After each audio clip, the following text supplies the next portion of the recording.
This is the Morning Drive Podcast from Doubl T 97.3, presented by Cantex Roofing and Construction. I'm Mike Hebert, owner of Cantex Roofing and Construction. Every day is game day, and we'll get it right when it comes to your roofing, construction, windows, and mirrors. Call Cantex Roofing and Construction today. Together, we are one serving you.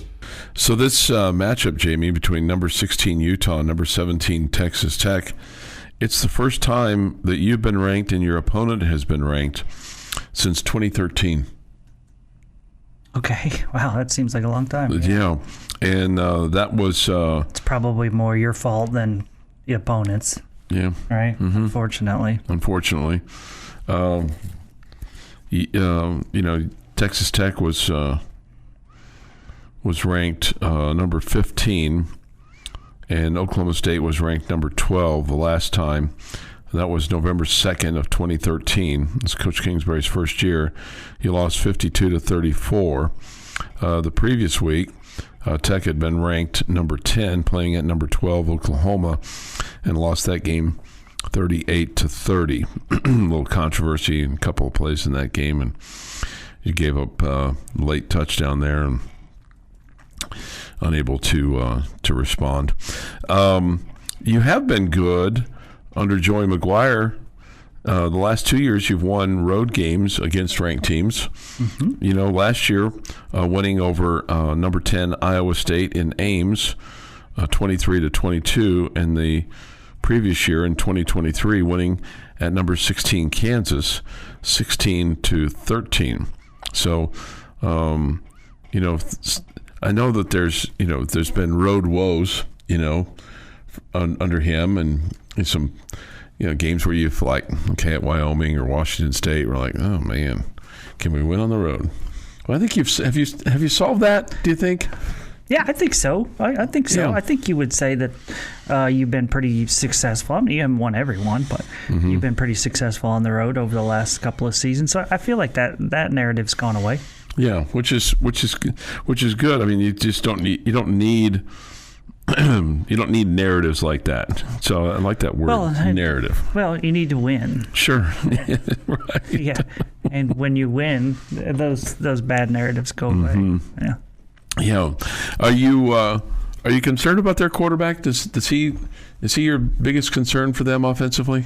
Yeah, I mean, just because I think it may be a little bit of his jilted Red Raider, right? The fan that's been seen the Red Raiders have trouble with mobile quarterbacks at times. It feels like in recent years that hasn't been a big issue for you, but it's just I do feel like if the Red Raiders can have rush lane discipline and keep him in the pocket and force him to try to beat you with his arm, then I think you have a great chance to win this game and maybe even comfortably.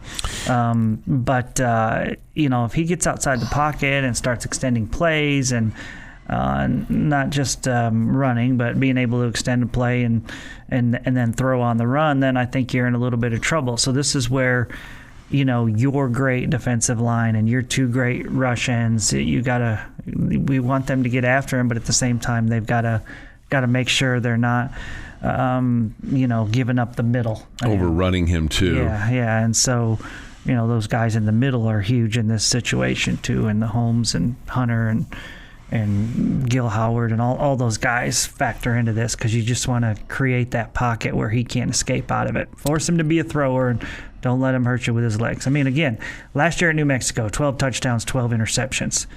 He's not a great passer. Mm-hmm. He's a great athlete. And last year at New Mexico, he ran for 155 attempts for 1,166 yards with 19 touchdowns. Yep. So, I mean, you can say, well, it was New Mexico competition, but still, I mean, this year so far, he has 33 rushing attempts for 198 yards and a touchdown, and his longest was 23 yards. Passing-wise, he's 65 of 95, has yet to throw an interception, 628 yards and 7 touchdowns.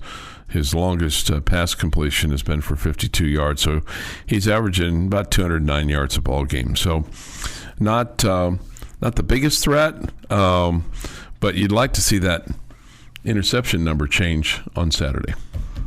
Yeah. Kind of feel like that could. Hope so. Yeah, Hope so. Kind of feel like you can put some. Well, just with your ability to rush the quarterback, you can force him to get it out quicker. You can force him to, throw it into some coverage because he's, being chased and trying to go avoid sacks, those kind of things. And that has a chance to change the game. Yeah. So what do you think they feel like? How do you think they look at Baron Morton? Do you think they look at him and go, he's not the biggest threat to run? I mean, he can run, but kind of given his history and stuff like that, and that you're not necessarily employing him to run the ball a great deal. It's more about just putting pressure on him and getting him outside the pocket, isn't it? Yeah, I don't think they're worried about his running ability. That's to say that it's not to say that Barron's not a good athlete. He is. He's shown you he can run. But you look at Baron Morton, he wants to stay in the pocket. He wants to throw, and he's got a great arm and accurate and all that good stuff. So they know he's going to hurt you with his arm, not his legs. Yeah, so you just got to hope that your guys up front give him enough time to throw, and it will be interesting to see the quote great on great, whether it's your line against their defensive line or their great offensive line against your great defensive line. That could be a real war. Could be a great matchup. Could be a great matchup. Well, when you have two ranked teams like this is why you play these games, because you want to have, these big matchups. And this is a game that here early on will give a team a leg up in trying to get to Arlington and play in that Big 12 championship game. And I don't think if either team loses that it knocks them out. It just makes it a little bit more difficult for them. Yeah, as far as for the winner goes, we all know every single game counts. Okay, every game you win or lose can get you into the Big 12 championship game or knock you out of the Big 12 championship game. It doesn't matter on who you face. But so any loss hurts. But it feels like whoever loses this game still has a chance to get into the Big 12 championship game. I really do. But whoever wins this game, you got to feel like it's one of the tougher games on their schedule, so it's a massive win. Mm-hmm. It's massive. Mm-hmm. Yeah, and obviously it's tougher for the Red Raiders being on the road. Somebody asked if they have allowed a sack. They have allowed 2. They have 9 sacks on the season so far. So that's, again, you have to look at the level of competition, but the Red Raiders don't have 9 sacks through 3 games. Mm-hmm. So this is the Morning Drive Podcast from Double T 97.3, presented by Cantex Roofing and Construction. Time for this day in sports history. Today is September 16th, 2025. Here is Jeff McGuire with this day in sports history. 1937. Redskins NFL franchise plays the first game in Washington at Griffin Stadium and defeats the New York Giants in the season opener 13-3.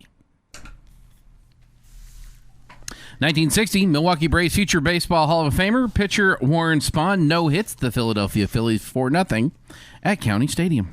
1993, Minnesota Twins Dave Winfield becomes the 19th player to achieve 3,000 hits. Good dude. I'm a fan. I've heard that rumor. Yeah, I'm a fan. In the year 2000, Sammy Sosa becomes the second player to hit 50 home runs or more in 3 consecutive years, joining Mark McGuire. They had a lot in common, didn't they? Now they have the same skin color. Yeah, which is so weird. Oh, it's beyond freaky. Oh, man. 2017, Nick Shimonek threw for 6 touchdowns. Receiver Dylan Cantrell had the go-ahead score on a 3-yard run in the final 2 minutes, and Texas Tech beat Arizona State 52-45. Wow, I'd forgotten we'd played those, and that was they had their big stud defensive guy that then came and played for Tech, right? You know who I'm thinking about? Who's the game against? Arizona State, 2017.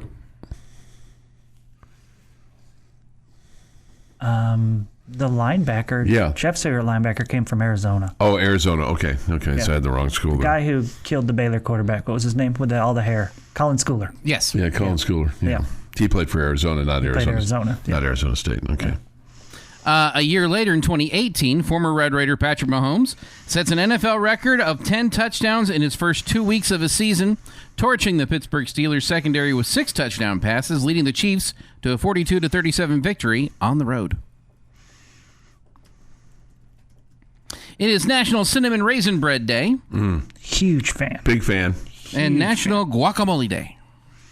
And the cinnamon raisin bread with the little icing on the top of the crust, too. I think I'll go without it. Okay. Yeah. And definitely no guacamole on it. No, I would not guac. put guacamole on cinnamon raisin bread. No guac at all, right? For you? Ever. Yeah. Okay. Happy birthday to Nick Jonas, who turns 33, Mark Anthony, 57, Oral Hershiser, 67, Matt Harrison turns 40 today, Robin Yount, 70, and Tim Raines is 66. Rock.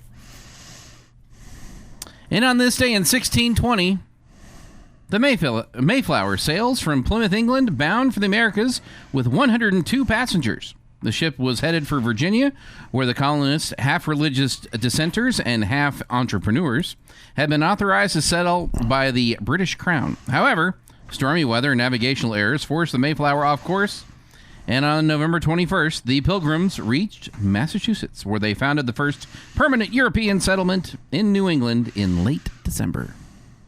And that is this day in sports history. This day in sports history, 6:49.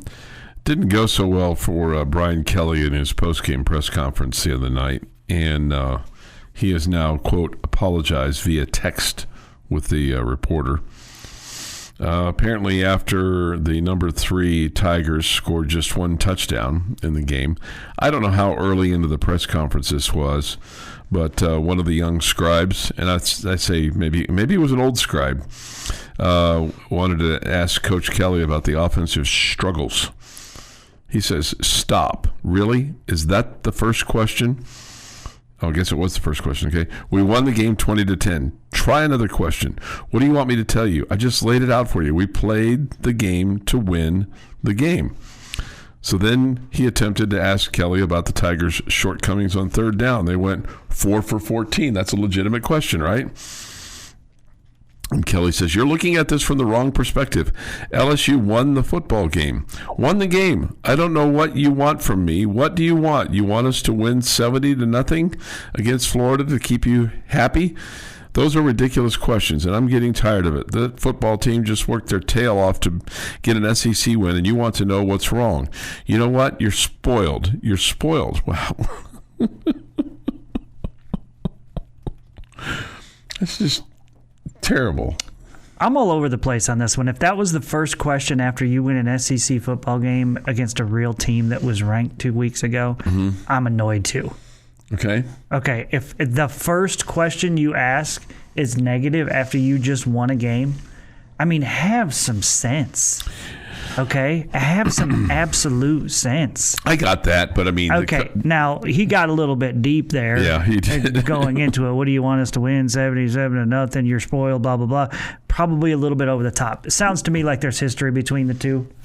Okay? That's what it sounds like to me. Could be. But if the team that you're covering just won a football game and your first 2 questions are negative, you probably need to go cover a different team. Yeah. Because it seems like you're not real happy doing that job. So, I think Kelly was over the top on some of the stuff he said, but these guys work really hard. It's a lot of effort that goes into it, okay, all week long. The players, the coaches, whatever. They lose a ton of sleep. They don't even get to sleep a lot of times because they're working and putting through game plans and all that, okay? We've seen plenty of bad teams beat good teams in all leagues, including in the SEC. I'm not saying Florida's a bad team. They were ranked like 15 2 weeks ago. Okay, now they're out of the top 25. They're not a terrible football team just because they lost to USF a week ago. Okay, they won the game. The first two questions you're going to ask him, without any kind of, just sense of like, let me ease into this. Hey, what's this one mean, coach? Or sure. Tell us about how good your defense played. You make a good point. Make it about, hey, coach, I know your offense wasn't great, but how important was it the way your defense played today? Whatever. Mm-hmm. You don't have to be negative like that. Those guys were, I'm sure excited, thrilled, relieved, whatever, to get a win, and you're going to immediately beat them down with questions like that. That's a guy who sounds like he's not happy covering that team. Mm-hmm. Or he's really young and just dumb. Yeah. Yeah, I didn't see any of the video of that. I just read the article. One of the things... you mean to tell me after a Lady Raider loss that the first question that when Krista Gerlich comes over is going to be like, no, you guys are going to be like, gosh, coach, you guys got beat down, No, it's going to be, hey, coach, that was a tough one, but how about the performance of Jazzy tonight or something, right? Sure. Right? You're going to try to... Try okay. to... So at least right, and so this was actually a positive. The team won, right. And it feels like you're trying to pull him down. Well, I put a little spoonful of sugar, to make the medicine go down a little bit better. Sure. Right? And this guy, after a win, feels like he's upset about it. So he's going, but coach, yeah, but no, you're right. And Kelly goes on to say. He said, I think it's important to understand that, my standards relative to how we work with the media on a day-to-day basis need to be higher. And I take responsibility for that, and I'll be better in the future. He has bristled with the media. It seems like he's scraped it up a little bit in the past, whether at Notre Dame or heck, even maybe probably at Cincinnati. There's probably some Cincinnati guy that's going, yep, that's Brian Kelly right there. Here's the thing, okay? Sports media members, okay, all sports fans for the most part, right, probably think they know everything. Oh, okay? Sure, yeah. Not the smartest people in the world. I'm just going to tell you that. I don't mean to break the ice and break news right here. Not always the smartest people. Reading the room sometimes is not the best ability, right? Your daily dose of sports and fun. This is the Morning Drive Podcast from Double T 97.3, presented by Cantex Roofing and Construction. Get this from the Yates Flooring Center chat line off the Double T 97.3 mobile app, presented by Happy State Bank, Jamie. I'm in Utah this week for work. Conveniently, we'll be at the game Saturday. Awesome. Well planned. I'm not sure spies would listen to this show for football insight. There's probably some truth to that. And take that as a compliment. Yeah. Chuck, what knowledge would you guys have that they would want to steal? It seems to be a theme. Not sure how much knowledge is being gained from this show, Chuck. Respectfully, of course. Yeah, respectfully, of course. Yeah. Any weather predictions for the game, Chuck? Yeah, I was kind of missed on that too, didn't I? I was rolling yesterday from laughter when a Utah Ute fan told somebody on tech has never played in an environment like Rice Eccles. Okay. I was on Lake Placid this summer. Took the little man to see the Miracle on Ice Museum after jumping off waterfalls at Split Rock Falls in the Keene Valley. Hashtag Yankee Raider. Lake Placid area is beautiful. I bet it is. It is gorgeous. They'd probably have to be over 50 to know Lake Placid. Brooklyn, one of 5 boroughs. Okay. Boroughs, thank you. Jamie, if you go to Salt Lake, you need to go to south of there and check out the Devil's Slide Rock Formation. Really cool. Do you not think I would enjoy that too? You're probably right. I'd look at it, but I'm not gonna walk up it or anything like that. Those Utes will be thinking Deliverance when they go to West Virginia. Who doesn't? I mean, I don't think that's just exclusive to. I think anybody that goes into Morgantown kind of hears those dueling banjos in their head. Man.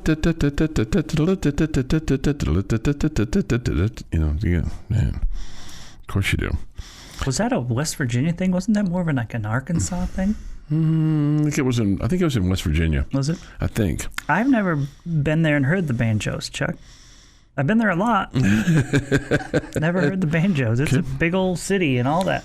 I got it. Yeah, Yeah, they right. got like buildings and I know. gas stations and paved roads and everything. I know. there. They do have paved roads. You're right.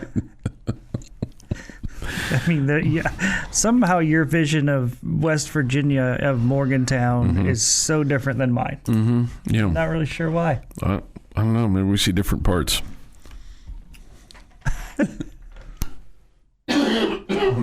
Let's see. At this time tomorrow, I'll be flying out to Salt Lake. So excited for the game. It's my 4-year-old daughter's second Big 12 game in the state of Utah. Wow. Cool. You're getting an early start there on Wednesday. Must have gone and seen that debacle against BYU. Yeah, that's unfortunate. Hopefully you're 1-1 when you come home. Yeah. Okay, so here's my question, and this is all inclusive for the university. I'm just curious what you think about it, because I don't know if it was his news to break, but he broke it. But the other day, Todrick Gocher posted on social media a picture of the new basketball floor over at Texas Tech. Did you happen to see it? Yeah, I saw it. I didn't see Todrick's post, but I saw it. Saw a post. Yeah. Flat double T in the middle of the court. Mm-hmm.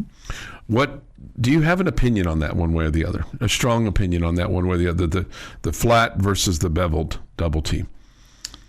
My opinion is I'm tired of hearing people complain to argue about it. That's my opinion. Okay. Do you favor one over the other? I love them both. Okay. I love them both. Okay. Yeah. I mean, I don't have a strong opinion one way or the other. Love them both. Okay. I saw that and I was like, oh, that's kind of, because it seems like basketball, especially on the men's side, has gone more to the flat double T look than the beveled double T look. I think both are cool. I think people who spend a lot of time arguing over these things are just looking for things to argue about. And I'm not looking for an argument. I was just looking for your opinion on it. I hadn't been in town very long when they added the beveled look or 3D look or however you want to. And well, what year did you get to town? Oh, I got to town in 1990, and I want to say that beveled double T happened about 91, 92. I would have said it was closer to 2000 because I think it was after I got out of school in 97. Okay. So, and maybe it was. Maybe it was. I was thinking it was 99, 2000, 2000. I just remember the mark. And I'll tell you, initially I didn't like it. I'm like, don't change our double T. What are we doing? Sure, right. But within, I don't know, 6 months or a year, I'm like, yeah, it's cool. It's updated. It's cool. And now I love that they've brought the old one back to use that. I think it's great. I mean, it's like having two children. You don't stop loving the first one because you got the second one. You can love them both. Yeah, but I mean, people are so adamant one way or the other, and I just don't get it. Yeah, no. You can like one. Yeah. I mean, like, hey, I like that one better. But like, people are like, we need to get rid of the beveled one. But what? There's nothing wrong with the beveled one. I don't remember it coming with Mike Leach. I mean, I think those two came at about the same time. I don't think he wasn't the initiator of it, as I recall. I think it was the marketing folks inside the university who just decided that needed to kind of refresh the marks and. And then that's really what it was about more than anything else. Like I said, initially it was, to me, it's like, I don't want to change. I'm going to stick in the mud. Don't change anything. But then soon after that, I'm like, hey, it looks good. Looks good on our helmets. It looks cool. Yeah, and so got over it real quick and then kind of forgot about the old one. And then when they brought the old one back, it's like, hey, that looks really cool on clothes and helmets and all that too. Yeah.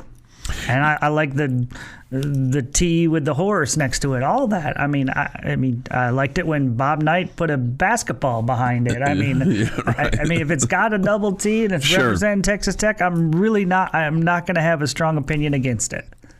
Okay, I just didn't know how you felt about that. Now I know that you love them both, just like. And sometimes your kids you love. Sometimes, well, you have two. or if you have 2, or if you have 3, if you have 4, if you have 5, sometimes the order of rank in terms of who you like the most changes with regard to the behavior of the day. Right? No. Well, sometimes you won't. No. You don't necessarily like that one very much because, well, you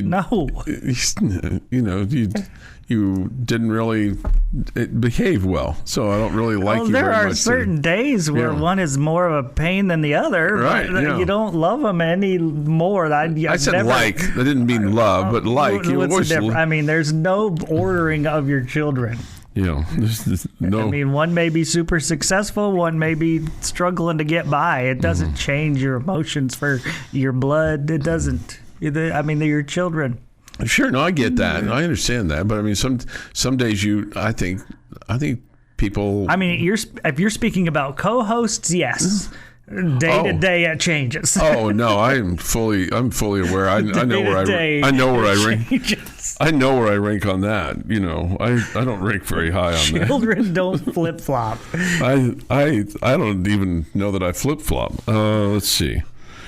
Somebody says Bevel Tea was introduced in 2000. Okay, I just didn't think it was that late in it. It was a few years after I got out of school. Okay. Somebody says, yeah, Chuck, you're wrong on that. Okay, I don't know.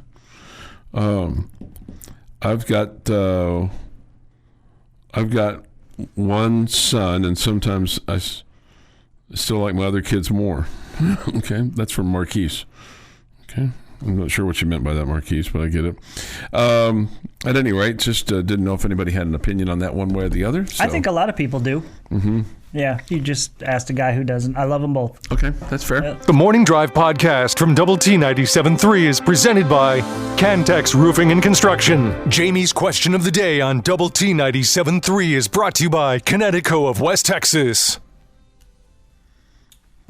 Okay, gentlemen, I don't want to put words into your mouth, but I will say this. Do we all believe that the 3 most likely candidates to win the Big 12 championship right now are Utah, Iowa State, and Texas Tech? Can we agree to that? Yes. We can agree to that. Okay. My question for you today is, if it's not one of those 3, who do you think could be the team that could jump in there and win this thing? Just one team.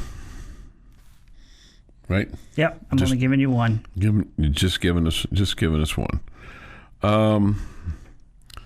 The first team that came to my brain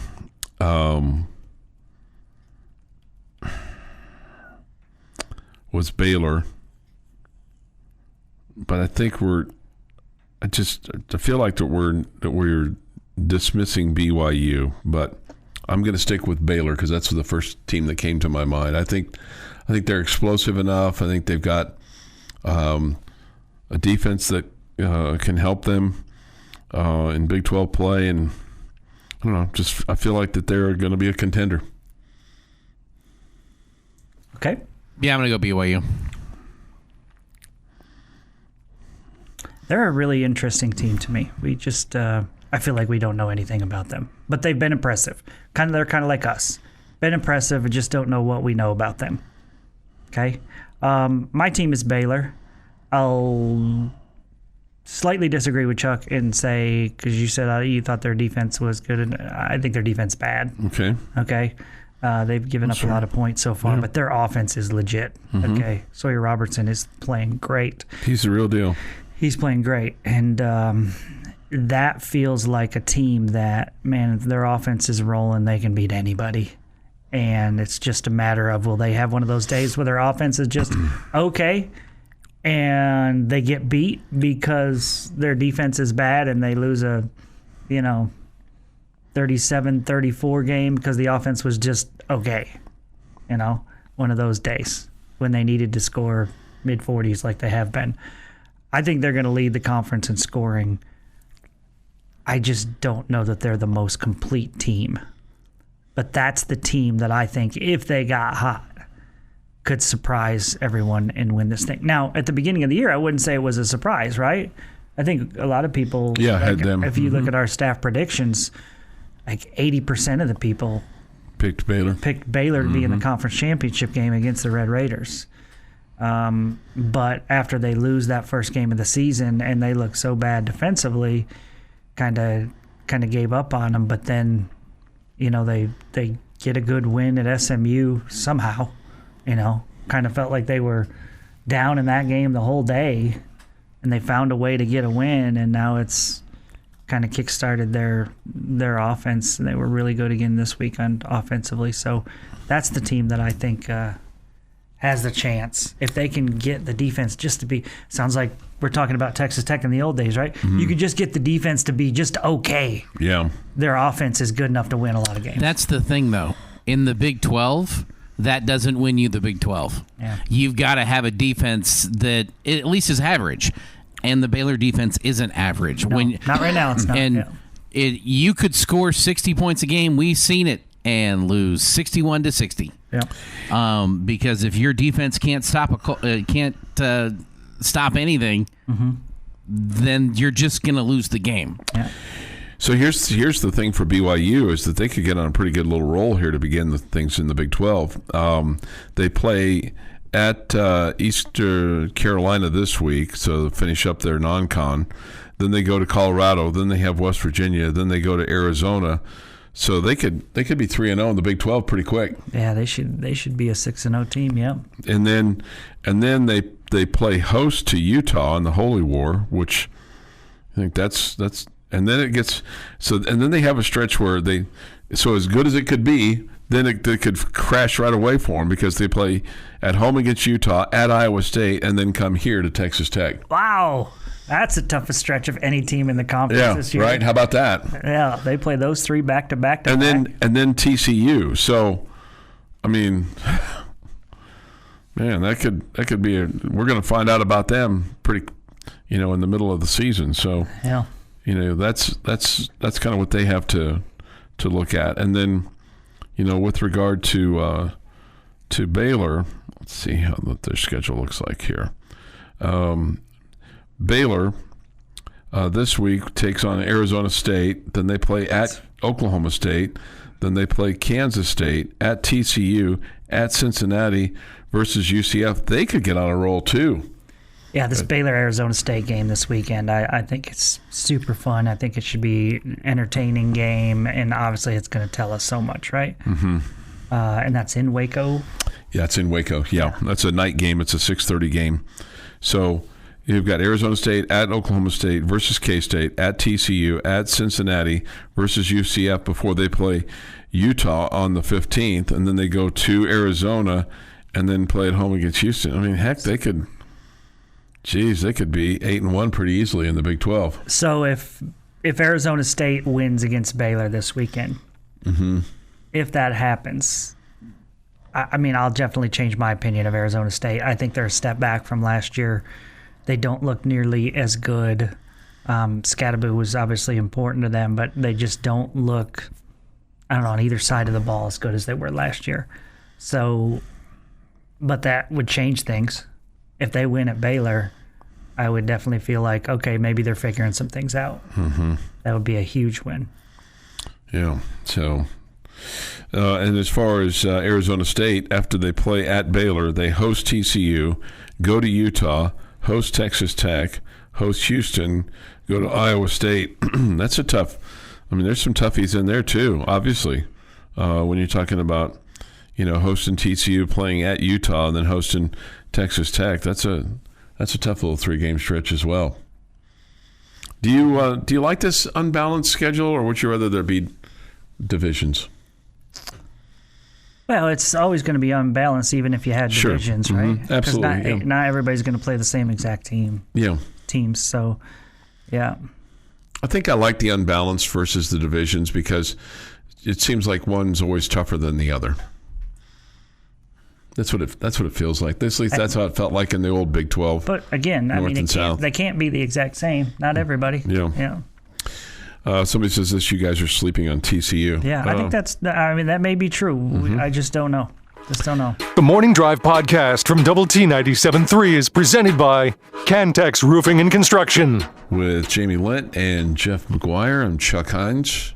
Come to you from the First United Bank studio. usual spot here today. Thoughts, comments, Yates Flooring Center chat line. Hit us up on that, or you can talk to us if you so choose to at 806-771-0973. You can use your voices. Okay? Use your words.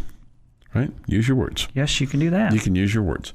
High school fan zone tonight. Coaches from Monterey and Coronado. Tomorrow night, coaches from Lubbock High, Friendship, and Cooper.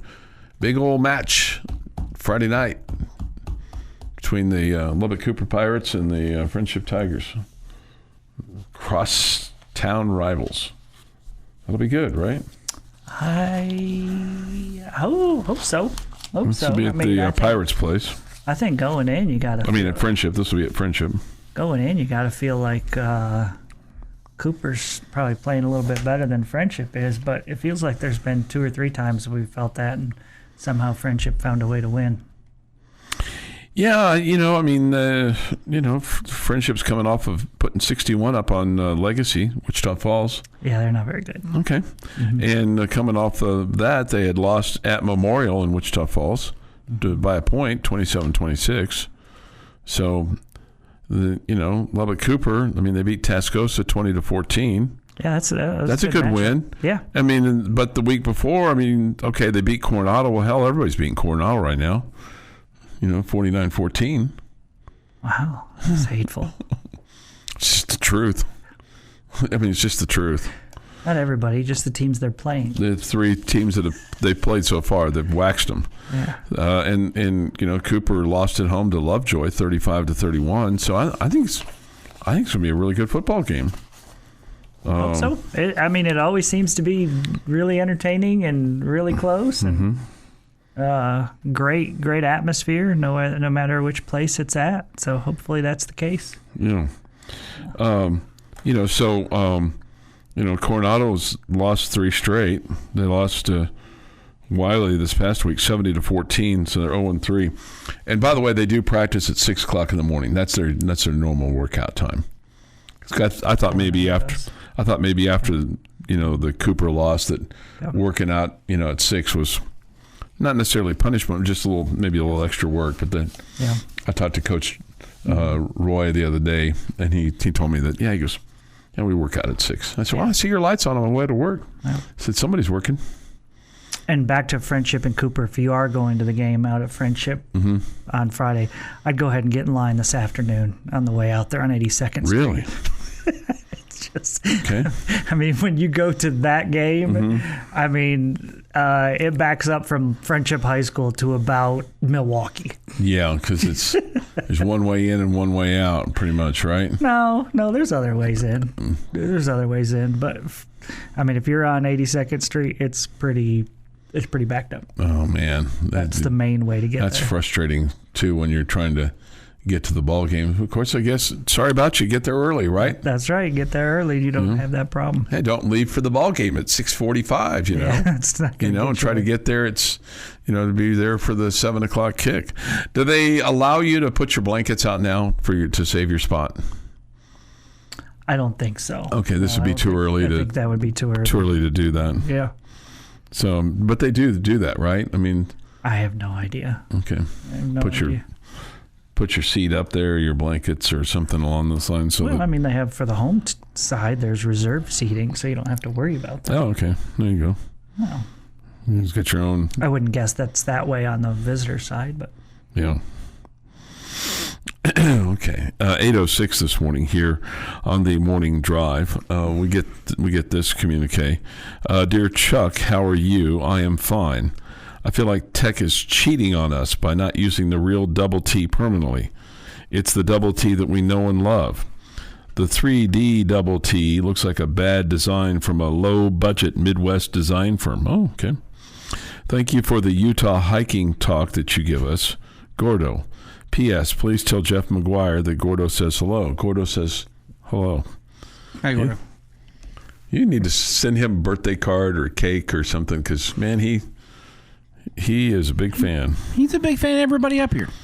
Is this bash on Coronado Day? Hope it makes you feel better getting it out. I'm not bashing. It just was I get bashed for not speaking the truth, and I get bashed for speaking the truth. I was just speaking the truth a little bit. Sorry. He took a break from New Home, okay? Do better. Jeff liked my joke. Yeah, that's funny. Have you all noticed the new Big Noon kickoff commercials? Yes. The main character, while mentioning all the Power Schools locations, he mentions Lubbock. Yes, I noticed that. I thought that was cool. I liked that we were included, but Lubbock sounds like the oddball in the city's name. Still, I was impressed. Yes, I thought that was cool as well. I thought, well, first of all, it makes sense because Texas Tech is playing Utah this week, and we're in Lubbock, and that's where the school is. The game happens to be in Salt Lake. But yeah, I thought that was cool to get mentioned like that. And he said Lubbock right, so nobody can get irritated or get all in a wad, for saying Lubbock or Lubbock or whatever. Don't you have to say it's in Salt Lake City? Because that's part of the city name, right? But you don't say Salt Lake City, do you? No, you just say Salt. But you don't say it's in Salt Lake. You just say Salt Lake, yeah. Do you? Yeah. I think you're right, Salt Lake City, because if it's in Salt Lake, you're not playing in the lake. Yeah. Grammatically, you're correct on that. Yeah. In Salt Lake. Yeah. In Salt Lake. This.